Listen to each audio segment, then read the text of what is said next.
Buku 101 Sahabat Nabi Sallallahu Alaihi Wasallam karya Happy Andi Bastoni. Bagian 2. Abbas bin Abdul Muthalib, penasehat kaum muslimin. Ia adalah paman Rasulullah Sallallahu Alaihi Wasallam, salah seorang yang paling akrab di hatinya dan yang paling dicintainya. Karena itu, beliau senantiasa berkata menegaskan, Abbas adalah saudara kandung ayahku. Barang siapa yang menyakiti Abbas sama dengan menyakitiku. Di zaman jahiliyah, ia mengurus kemakmuran Masjidil Haram dan melayani minuman para jamaah haji.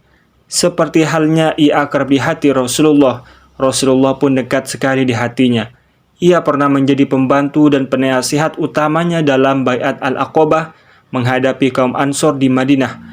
Menurut sejarah, ia dilahirkan 3 tahun sebelum kedatangan pasukan gajah yang hendak menghancurkan Baitullah di Makkah. Ibunya, Natillah binti Khabab bin Kulaib, adalah seorang wanita Arab pertama yang mengenakan kelambu sutra pada Baitullah Al-Haram. Pada waktu Abbas masih anak-anak, ia pernah hilang. Sang ibu lalu bernazar, kalau putranya itu ditemukan, ia akan mengenakan kelambu sutra pada Baitullah. Tak lama antaranya, Abbas ditemukan, maka ia pun menepati nazarnya itu. Istrinya terkenal dengan panggilan Ummul Fadl, ibunya si Fadl, karena anak sulungnya yang bernama Al-Fadl. Wajahnya tampan, ia duduk di belakang Rasulullah SAW ketika beliau menunaikan haji wada'nya. Ia meninggal dunia di Syam karena bencana penyakit amwas. Anak-anaknya yang lain sebagai berikut, yaitu anak kedua Abdullah, seorang ahli agama yang mendapat doa Rasulullah SAW, meninggal di Taif. Ketiga, Kusam. Wajahnya mirip benar dengan Nabi SAW. Ia pergi berjihad ke negeri Khurasan dan meninggal dunia di Samarkand. Keempat, Ma'bad, mati syahid di Afrika. Abdullah, bukan Abdullah yang pertama, orangnya baik, kaya, dan murah hati, meninggal dunia di Madinah. Kelima, putrinya, Ummu Habibah, tidak banyak dibicarakan dalam sejarah. Para ahli sejarah berbeda keterangan tentang Islamnya Abbas. Ada yang mengatakan sesudah penaklukan Khaybar, ada yang mengatakan lama sebelum Perang Badar. Suatu riwayat menyebutkan bahwa ia memberitakan kegiatan kaum musyrikin kepada Nabi di Madinah, dan kaum muslimin yang ada di Makkah banyak mendapat dukungan dari beliau.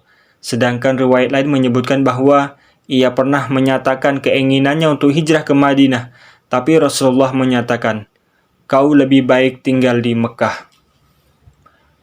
Keterangan kedua ini dikuatkan oleh keterangan Abu Rafi', pembantu Rasulullah SAW. Pada waktu itu, ketika aku masih kanak-kanak, aku menjadi pembantu di rumah Abbas bin Abdul Muthalib. Ternyata, pada waktu itu, Islam sudah masuk ke dalam rumah tangganya. Baik Abbas maupun Ummul Fadl, keduanya sudah masuk Islam. Akan tetapi, Abbas takut kaumnya mengetahui dan terpecah belah. Lalu ia menyembunyikan keislamannya. Ia selalu menemani Rasulullah SAW di Ka'bah. Ka'ab bin Malik mengutarakan, saya dan Al-Bara' bin Ma'rur mencari Rasulullah SAW. Kami tidak tahu dan tidak mengenal Rasulullah sebelumnya. Kami bertemu dengan seorang penduduk kota Mekah. Kami tanyakan di mana kami bisa menemui Rasulullah. Ia balik bertanya, apakah kalian berdua mengenalnya? Kami menjawab, tidak. Ia lalu bertanya, kalian mengenal Abbas bin Abdul Muthalib, pamannya? Kami menjawab, ya. Memang kami sudah mengenalnya karena ia sering datang ke negeri kami membawa dagangan. Orang tadi lalu berkata, kalau kalian masuk ke Masjidil Haram, orang yang duduk di sebelah Abbas itulah orang yang kalian cari. Kemudian, kami masuk ke Masjidil Haram. Ternyata kami menemukan Abbas duduk di sana dan Rasulullah SAW duduk di sebelahnya. Abbas radhiyallahu anhu mempunyai peran penting yang tidak bisa diabaikan dalam Baiat Al-Aqabah. Ia orang pertama yang berpidato dalam majelis itu. Ia berkata, "Wahai kaum Khazraj." Pada masa itu, Suku Aus dan Al-Khurjud dipanggil dengan Al-Khurjud saja. Kalian seperti yang saya ketahui telah mengundang datang Muhammad. Ketahuilah bahwa Muhammad itu orang yang paling mulia di tengah-tengah familinya. Ia dibela oleh orang-orang yang sepaham dan orang-orang yang tidak sepaham dengan pikirannya demi memelihara nama baik keluarga. Muhammad sudah menolak tawaran orang lain selain kalian. Kalau kalian memiliki kekuatan, ketabahan, dan pengertian tentang ilmu peperangan, mempunyai kekuatan menghadapi persekutuan dan permusuhan seluruh bangsa Arab, karena mereka akan menyerang kalian dengan satu busur dan satu anak panah, maka camkanlah baik-baik terlebih dahulu, musyawarahkanlah antara kalian dengan mufakat dan kebulatan tekad dalam majelis ini, karena sebaik-baik bicara itu ialah yang jujur. Kata-kata itu menunjukkan pengetahuannya yang luas dan pemikiran yang cerdas tentang berbagai persoalan. Ia ingin mengenali hakikat kaum Ansor dan membangkitkan kesiapsiagaan mereka. Lalu ia berkata lagi, "Cobalah kalian ceritakan kepadaku bagaimana kalian berperang menghadapi musuh." Abdullah bin Amru bin Haram bangkit memberikan jawaban, "Percayalah bahwa kami adalah ahli perang. Kami memperoleh keahlian itu berkat kebiasaan dan latihan kami dan berkat warisan nenek moyang kami.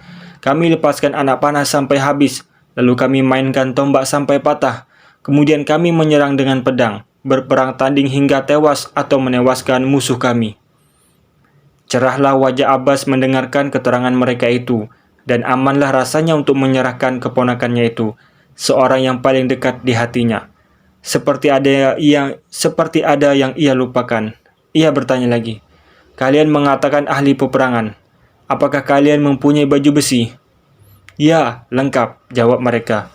Rasulullah SAW kemudian membaiat mereka, dan Abbas mengambil tangan Rasulullah SAW untuk mengukuhkan baiat itu. Rasulullah SAW berhijrah ke Yathrib, sedangkan Abbas tinggal di Makkah, mendengarkan berita Rasulullah dari kaum Muhajirin dan mengirimkan berita-berita tentang kaum Quraisy hingga berkecamuknya perang Badar. Rasulullah SAW tahu bahwa Abbas dan keluarganya dipaksa keluar berperang oleh Quraisy, sedangkan mereka tidak berdaya mengelak. Rasulullah bersabda, "Aku tahu ada orang-orang dari Bani Hashim dan lain-lain yang terpaksa keluar. Mereka tidak mempunyai kepentingan untuk memerangi kami. Siapa di antara kalian yang menjumpai mereka, orang-orang dari Bani Hashim, janganlah dibunuh. Siapa yang menjumpai Abbas bin Abdul Muthalib, paman Nabi SAW, janganlah dibunuh karena ia keluar berperang karena terpaksa." Keterangan Rasulullah SAW itu tersebar luas di kalangan orang-orang yang pergi ke Badar. Kaum mukminin menerima baik perintahnya itu, kecuali Abu Huzaifah bin Utbah bin Rabi'ah yang berkata dengan lantang, "Kami akan membunuh bapak kami, anak-anak kami, saudara-saudara dan keluarga kami. Lalu apakah kami akan membiarkan Abbas? Demi Allah, kalau saya menjumpainya, saya akan memancungnya dengan pedangku ini." Kata-katanya itu terdengar oleh Rasulullah SAW. Maka beliau berkata kepada Umar bin Khattab, "Ya Aba Hafsah, ada juga orang yang mau menghantam wajah paman Rasulullah SAW dengan pedangnya. Biarkanlah ya Rasulullah, aku penggal leher Abu Huzaifah itu dengan pedangku ini. Demi Allah, dia itu seorang munafik," jawab Umar. Akan tetapi Rasulullah melarang Umar bertindak membunuh kawan-kawannya yang bersalah. Beliau membiarkan mereka bertobat dan menebus dosanya masing-masing. Ternyata Abu Huzaifah sangat menyesali kata-katanya itu dan senantiasa mengulang-ulang perkataannya. "Demi Allah, rasanya hatiku tidak aman atas kata-kata yang pernah saya ucapkan dahulu, dan aku senantiasa dikejar-kejar rasa takut olehnya sebelum Allah memberikan tebusan kepadaku dengan syahadah. Ternyata harapannya itu Allah penuhi, ia meninggal dunia sebagai syahid dalam perang Yamamah." Pada suatu hari, Abbas pergi berhijrah ke Madinah bersama Naufal ibnul Harith. Ahli sejarah berbeda pendapat tentang tarik hijrahnya, namun mereka sependapat bahwa Rasulullah SAW telah memberikan sebidang tanah kepadanya yang berdekatan dengan tempat kediamannya. Di Madinah, terjadi pertengkaran antara seseorang dengan Abbas yang berakar sejak zaman jahiliyah, di mana orang itu memaki-maki ayah Abbas. Gangguan orang itu terhadap Abbas dilakukan secara berulang-ulang sehingga menyakitkan hatinya. lalu ia ditamparnya. Kabila orang itu tidak senang hati, mereka siap-siap akan menuntut balas. Mereka berkata, "Demi Allah, kami akan menamparnya seperti ia menampar saudara kami." Ancaman mereka itu terdengar oleh Rasulullah SAW. Lalu beliau mengumpulkan kaum muslimin dan naik ke atas mimbar, seraya memanjatkan puja dan puji kepada Allah Subhanahu wa taala dan bersabda, "Wahai para hadirin, tahukah kalian siapa orang yang paling mulia di sisi Allah Subhanahu wa taala?" "Kamu ya Rasulullah," jawab hadirin. "Tahukah kalian bahwa Abbas itu dariku dan aku darinya? Janganlah kalian mengumpat orang-orang yang sudah mati. Jangan sampai menyakiti kita yang masih hidup." Kabila orang itu datang menghadap Rasulullah seraya berkata, "Ya Rasulullah, kami mohon perlindungan Allah dari kegusaran-Mu. Maafkanlah dosa kami, ya Rasulullah." Pernyataan Rasulullah SAW tersebut menguatkan keterangan Abu Majas radhiyallahu anhu tentang sabdanya, "Abbas adalah saudara kandung ayahku. Barang siapa yang menyakitinya sama dengan menyakitiku." Pada suatu hari, Abbas datang menghadap Rasulullah SAW dan memohon dengan penuh harap, "Ya Rasulullah, apakah kamu tidak suka mengangkat aku menjadi pejabat pemerintahan?" Berdasarkan pengalaman, ia seorang yang berpikiran cerdik dan berpengetahuan luas dan mengetahui liku-liku jiwa orang. Namun Rasulullah SAW tidak ingin mengangkatnya pamannya menjadi kepala pemerintahan. Ia tidak ingin pamannya dibebani tugas pemerintahan. Ia menjawab harapan pamannya itu dengan manis dan penuh pengertian. "Wahai paman Nabi, menyelamatkan sebuah jiwa lebih baik daripada menghitung-hitung jabatan pemerintahan." Ternyata Abbas menerima dengan senang hati pendapat Rasulullah SAW. Tetapi malah Ali bin Abi Thalib radhiyallahu anhu yang kurang puas. Ia lalu berkata kepada Abbas, "Kalau kau ditolak menjadi pejabat pemerintahan, mintalah diangkat menjadi pejabat pemungut sedekah." Sekali lagi Abbas menghadap Rasulullah SAW untuk meminta seperti yang dianjurkan Ali bin Abi Thalib itu. Lalu Rasulullah SAW bersabda kepadanya, "Wahai pamanku, tak mungkin aku mengangkatmu mengurusi cucian atau kotoran dosa orang." Rasulullah SAW, seorang yang paling akrab dan paling kasih kepadanya, tidak mau mengangkatnya menjadi pejabat pemerintahan atau pengurus sedekah. Bahkan ia tidak diberi kesempatan dan harapan mengurusi soal-soal yang bersifat duniawi, tetapi menekannya supaya lebih menekuni soal-soal ukhrawi. Untuk yang ketiga kalinya, pamannya itu datang menghadapnya dan berharap dengan penuh kerendahan hati, "Aku ini pamanmu, usiaku sudah lanjut dan ajalku sudah hampir tiba. Ajarilah aku sesuatu yang kiranya berguna bagiku di sisi Allah." Rasulullah SAW menjawab, "Ya Abbas, kamu pamanku dan aku tidak berdaya sedikit pun dalam masalah yang berkenaan dengan Allah, tetapi mohonlah selalu kepada Tuhanmu ampunan dan kesehatan." Sesudah Rasulullah SAW menunaikan risalah Allah Subhanahu wa taala dengan baik, menyampaikan agamanya yang lengkap kepada para pewarisnya, maka ia kembali ke rahmatullah dengan tenang. Ternyata Abbas orang yang paling merasa kesepian atas kepergiannya itu. Abbas hidup terhormat di bawah pemerintahan Khalifah Abu Bakar As-Siddiq, kemudian menyusul pemerintahan Umar bin Al-Khattab radhiyallahu anhu. Tiap kali Khalifah hendak ke masjid, ia selalu harus melewati rumah Abbas. Di atas rumahnya itu terdapat sebuah pancuran air.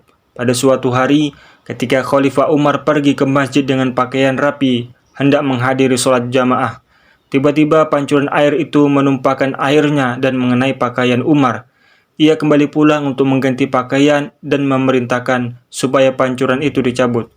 Sesudah beliau sholat, datanglah Abbas seraya berkata, "Demi Allah, pancuran itu diletakkan oleh Rasulullah SAW." Khalifah Umar menjawab, "Aku mohon kepadamu supaya kamu memasang kembali pancuran itu di tempat yang diletakkan oleh Rasulullah SAW dengan menaiki pundakku." Abbas menerima baik harapan Umar untuk memperbaiki kesalahannya itu. Abbas tidak marah, tidak pendendam di dalam hati, tetapi ia mengingatkan Umar bahwa yang meletakkan pancuran itu Rasulullah SAW. Hati Umar yang terkenal keras dan kuat tiba-tiba bergetar ketakutan, sebagaimana ia memerintahkan mencabut apa yang dipasang Rasulullah SAW. Ia rela menebus kesalahannya dengan menyuruh Abbas menaiki pundaknya untuk mengembalikan pancuran air itu ke tempatnya semula. Setelah itu, ia memberikan penghargaan kepada paman Rasulullah SAW itu. Masjid Nabawi di Madinah kian hari kian padat, karena bilangan kaum muslimin dari hari ke hari makin bertambah dengan pesatnya. Khalifah Umar berpikir akan memperluasnya dengan membeli rumah-rumah yang ada di sekitar masjid itu. Semua bangunan yang ada di sekitarnya sudah dibeli, kecuali rumah Abbas bin Abdul Muthalib. Apakah mungkin ia menyumbangkan harganya kelak di Baitul Mal, ataukah ia akan menerima harga ganti ruginya? Khalifah Umar datang menemuinya seraya berkata, "Ya Abul Fadl, kamu lihat, masjid sudah sempit sekali karena banyaknya orang sholat di dalamnya. Aku sudah memerintahkan untuk membeli tanah dan bangunan yang ada di sekitarnya untuk memperbesar bangunan masjid, kecuali rumahmu dan kamar-kamar Ummahatul Mukminin yang belum. Kalau kamar-kamar Ummahatul Mukminin rasanya tidak mungkin kami membeli dan membongkarnya. Tapi rumahmu jualah kepada kami berapapun yang kamu kehendaki dari Baitul Mal, supaya bisa meluaskan bangunan masjid." Abbas menjawab, "Aku tidak mau." Umar berkata, "Pilihlah satu di antara tiga. Kamu menjual berapapun yang kamu kehendaki dari Baitul Mal, atau aku akan menggantinya dengan bangunan lain yang akan aku bangunkan untukmu dari Baitul Mal di daerah manapun di Madinah yang kamu kehendaki, atau kamu berikan sebagai sedekah kepada muslimin untuk meluaskan masjid mereka." Abbas berkeras, "Aku tidak mau menerima semuanya." Umar berharap, "Angkatlah seorang penengah antara kami berdua kalau kamu mau." Abbas menjawab, "Aku setuju mengangkat Ubay bin Ka'ab." Keduanya pergi menemui Ubay bin Ka'ab. Lalu keduanya diceritakan segala sesuatunya dan dimintai pendapatnya. Ubay berkata, "Aku mendengar Rasulullah SAW bersabda, Allah Subhanahu wa Ta'ala pernah mewahyukan kepada Nabi Daud, 'Bangunlah untukku sebuah rumah tempat orang-orang menyebut namaku di sana.' Nabi Daud lalu merencanakan pembangunannya di Baitul Maqdis. Dalam perencanaannya itu, lokasi pembangunan mengenai rumah seorang Bani Israel. Nabi Daud menawarkan kepada orang itu untuk menjual rumahnya, tetapi ia menolak. Tiba-tiba berfikir dalam benak Nabi Daud untuk mengambilnya dengan paksa. Allah Subhanahu wa Ta'ala lalu mewahyukan kepadanya, "Hai Daud, aku menyuruhmu membangun untukku sebuah rumah tempat orang menyebut namaku, sedangkan pemaksaan itu bukan watakku. Karena itu, sebagai sanksinya, kau tidak usah membangunnya." Nabi Daud menjawab, "Ya Allah, aku lakukan pada anakku." Allah Subhanahu wa Ta'ala berfirman, "Siapa anakmu?" Khalifah Umar tidak bisa lagi menahan marahnya. Lalu ia menyambar baju Ubay bin Ka'ab dan menggiringnya ke masjid seraya berkata, "Aku mengharapkan dukunganmu, malah kau menyudutkan aku. Kau harus membuktikan keteranganmu di hadapan kaum muslimin." Lalu ia membawanya ke tengah-tengah halaqah yang diselenggarakan sahabat Rasulullah di Masjid Nabawi, di mana antara lain terdapat Abu Dzar radhiyallahu anhu. Umar lalu berkata kepada para hadirin, "Saya mengharap dengan nama Allah, adakah di antara kalian yang mendengarkan Rasulullah SAW berbicara tentang Baitul Maqdis ketika Allah memerintahkan Nabi Daud untuk mendirikan masjid tempat orang menyebut-nyebut namanya?" Abu Dzar radhiyallahu anhu menjawab, "Ya, saya mendengar." Disambut oleh yang lain, "Ya, saya juga mendengar." Dari sudut sana ada pula yang menyambut, "Ya, saya juga mendengar." Khalifah Umar radhiyallahu anhu lalu berkata kepada Abbas radhiyallahu anhu, "Pergilah, aku tidak akan menuntutmu membongkar rumahmu." Abbas radhiyallahu anhu berkata, "Kalau demikian sikapmu, maka aku menyatakan bahwa rumahku kusedekahkan untuk kepentingan kaum muslimin. Silakan perluas masjid mereka, akan tetapi kalau kau akan mengambilnya dengan tekanan dan pemaksaan, aku tidak akan mengalah." Memang Khalifah Umar radhiyallahu anhu bertindak setengah memaksa karena proyek itu menyangkut kepentingan kaum muslimin dan dianggap tidak bertentangan dengan hukum Allah. Akan tetapi apabila ada nas jelas maka tidak berlaku ijtihadnya. Ia harus tunduk dan menerima baik syariat Allah dan Rasulnya. Sesudah Abbas melihat ketundukan Khalifah Umar kepada hukum dan perundang-undangan, ia tidak lagi mengandalkan kekuasaannya selaku kepala pemerintahan atau akan merampas haknya yang dijamin oleh undang-undang dan dilindungi oleh Islam.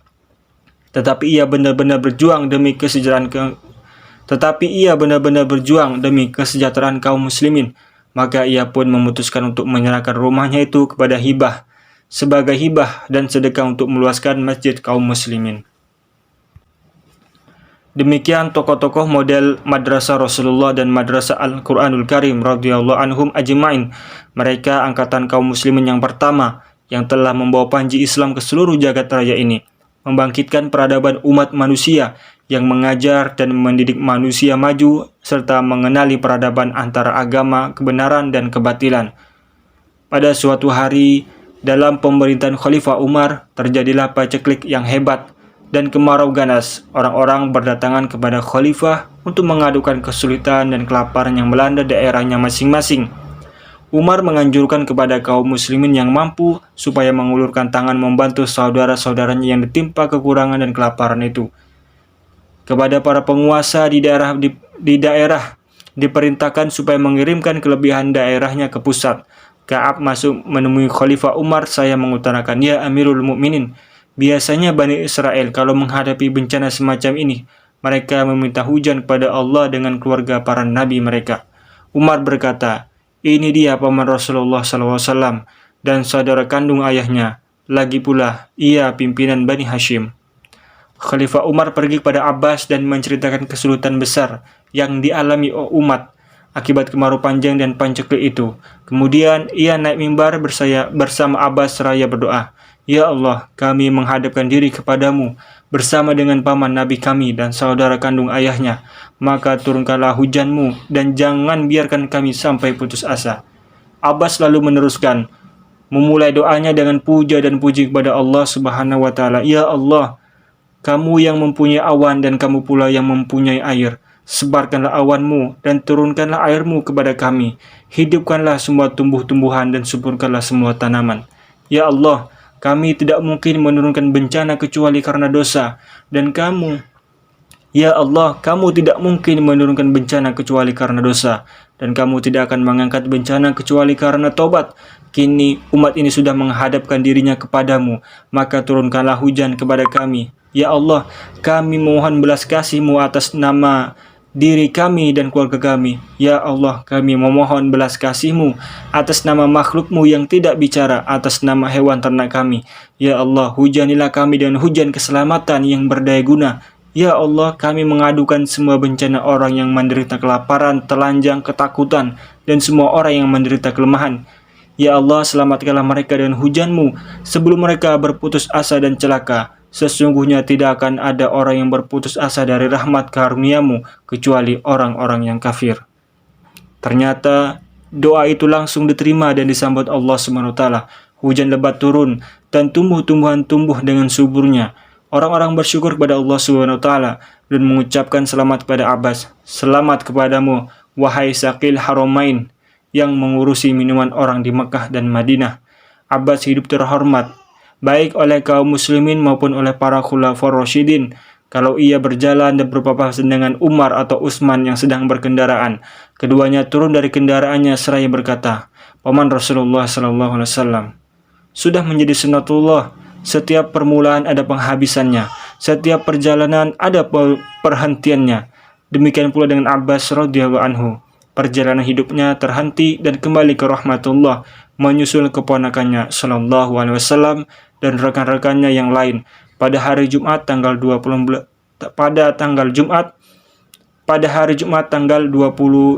Rajab 32 Hijriah dalam usia 82 tahun dan dikebumikan di Al-Baqi di Al-Madinah rahimahullah wa radhiyallahu anhu.